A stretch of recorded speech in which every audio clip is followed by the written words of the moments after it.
जय दोस्तों, वंदे मातरम।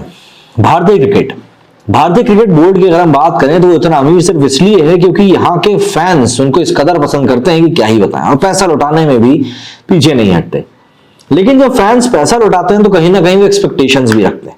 एक्सपेक्टेशंस कि भाई उनकी टीम अच्छा खेले, बढ़िया खेले, सही हाथों में कप्तानी जाए, खिलाड़ियों को सही तरीके सब कुछ चीजें मिले। अभी हम देख ही रहे हैं, बॉलीवुड में भी ऐसा ही हुआ। बॉलीवुड ने भी अपने दर्शकों को टेकन फॉर ग्रांटेड लेना शुरू कर दिया था और आज उनकी क्या गत हुई पड़ी। अब इस समय अगर हम बात करें तो आप देखेंगे कि भारतीय क्रिकेट में कुछ खिलाड़ियों को जरूरत से ज्यादा ही आराम की आवश्यकता पड़नी पड़ी। कुछ समय पहले जब ग्रेग चैपल का टाइम चल रहा था, सौरव गांगुली कप्तानी से हटाया गया था, तब भी ऐसा एक शब्द काफी ज्यादा प्रचलित हुआ था और वो था रोटेशन पॉलिसी। हालांकि तब की तुलना में आज की डेट में क्रिकेट बहुत ज्यादा खेली जा रही है, फॉर्मेट 2 से बढ़कर 3 हो चुके हैं, तो ऐसे में क्रिकेट का लोड काफी ज्यादा बढ़ गया है और फिर पैसा कमाने वाली फ्रेंचाइजी लीग भी बढ़ गई हैं।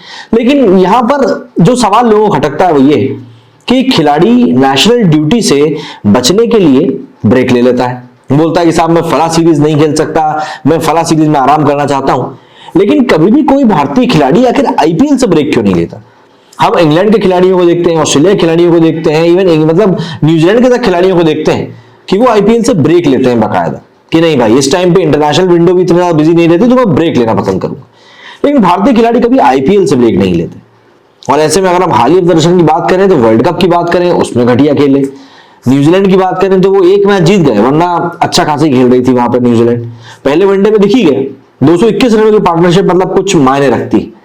तो ऐसे में यहां पर आकाश चोपड़ा ने काफी व्यापक सवाल उठाए और साथ साथ रोहित शर्मा के साथ विराट कोहली समेत कई खिलाड़ियों को लपेटे में लिया है। लगभग 1 साल पहले भारत के सभी प्रारूपों की कप्तानी संभालने के बाद से रोहित शर्मा ने केवल 6 वनडे मैचों में भारत का नेतृत्व किया है, 3 घर में वेस्टइंडीज के खिलाफ और 3 इंग्लैंड में। दूसरी ओर शिखर धवन ने 7 वनडे में भारत की कप्तानी करी, जो कि न्यूजीलैंड श्रृंखला के आखिर होते होते 9 पहुंच जाएगी। वहीं केएल राहुल की बात करें तो उन्होंने 6 वनडे मैचों में कप्तानी करी। रोहित केवल 2 सीरीज में भारत की वनडे टीम के कप्तान रहे, जबकि वो दक्षिण अफ्रीका में, वेस्टइंडीज में, जिम्बाब्वे में, दक्षिण अफ्रीका के खिलाफ घर में और न्यूजीलैंड से गायब रहे।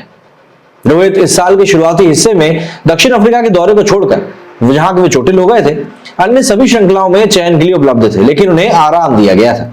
हाँ, वर्ल्ड कप को देखते हुए टी20 अंतरराष्ट्रीय पर अधिक ध्यान दिया गया, लेकिन साल में केवल 2 वनडे सीरीज खेलना आखिर कहां का न्याय है? वो भी तब जब आपके सामने वर्ल्ड कप रखा हुआ हो। भारत के पूर्व समय बल्लेबाज आकाश चोपड़ा ने पिछले 12 महीनों में भारतीय क्रिकेट में कप्तानों में लगातार बदलाव करने पर तीखे सवाल किए। चोपड़ा ने कहा कि दुनिया भर की सभी टीमें भारत की तरह अपने कप्तान नहीं बदलती। उन्होंने श्रीलंका के दासुन शानका, इंग्लैंड के जॉस बटलर, ऑस्ट्रेलिया के पैट कमिंस का एग्जाम्पल दिया। उन्होंने कहा कि यदि आप श्रीलंका को देखते हैं तो अफगानिस्तान के खिलाफ खेल रहे हैं, दासुन शानका उनका लीडरशिप कर रहे हैं। उन्होंने कहा कि इंग्लैंड ने ऑस्ट्रेलिया के खिलाफ खेला और जॉस बटलर अभी भी उनके कप्तान है। ऑस्ट्रेलिया के लिए पैट कमिंस ने 3 में से 2 मैचों की लीडरशिप करी। अगर दुनिया भर की सभी टीमें अपने मूल कप्तानों के साथ खेल रही हैं, तो हम अपने कप्तानों को इतना क्यों बदलते हैं? केवल रोहित ही नहीं बल्कि विराट कोहली, केएल राहुल, मोहम्मद शामी जैसे बड़े खिलाड़ी वर्कलोड मैनेजमेंट के नाम पर लगातार ब्रेक क्यों लेते हैं? एग्जाम्पल के लिए हालिया न्यूजीलैंड श्रृंखला को लें। 3 मैचों की वनडे श्रृंखला में खेल रहे अधिकांश क्रिकेटरों को बड़े नामों की वापसी के बाद भारत की एकादश में जगह नहीं मिलेगी। दरअसल भारत के कोच राहुल द्रविड़ की अगुवाई वाले सपोर्ट स्टाफ को भी न्यूजीलैंड सीरीज से ब्रेक दे दिया गया है।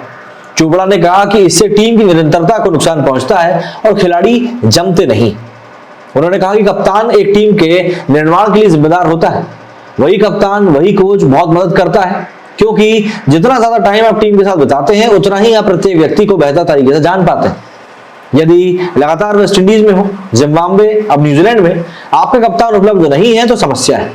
शिखर धवन ने पिछली 3 वनडे सीरीज में भारत की लीडरशिप करी और अचानक जब आप बांग्लादेश जाएंगे तो वो कप्तान नहीं होंगे। सलामी बल्लेबाज बदलेंगे और कप्तान बदल जाएंगे। इसलिए जब इतने सारे बदलाव हैं तो आपको तैयारी करनी होगी और आपकी तैयारी इससे अच्छी हो नहीं पाएगी। वहीं चोपड़ा बांग्लादेश के खिलाफ अगली श्रृंखला में भारत की सर्वश्रेष्ठ प्लेइंग 11 देखना चाहते हैं। उन्होंने कहा कि अगर रोहित और कोहली जैसे खिलाड़ियों को आराम करने की जरूरत है तो वह आईपीएल के दौरान भी आराम ले सकते हैं। उन्होंने कहा कि अब प्रयोग करने का समय चला गया है। मेरा मानना है कि 2023 वर्ल्ड कप के लिए हमारे कप्तान जो हैं उन्हें अब ब्रेक नहीं लेना चाहिए, लगातार खेलना चाहिए। अगर आपको ब्रेक की जरूरत है तो आप आईपीएल के दौरान ब्रेक लें। अगर टीम इंडिया वर्ल्ड कप जीतने के लिए गंभीर है तो उन्हें जितना हो सके अपनी सर्वश्रेष्ठ टीम को ज्यादा से ज्यादा मैचेस खिलाने होंगे। और फिर बात वही घूम फिर कर आ जाती है कि भाई आपकी आईपीएल के प्रति वफादारिता ज्यादा है या फिर भारत के प्रति।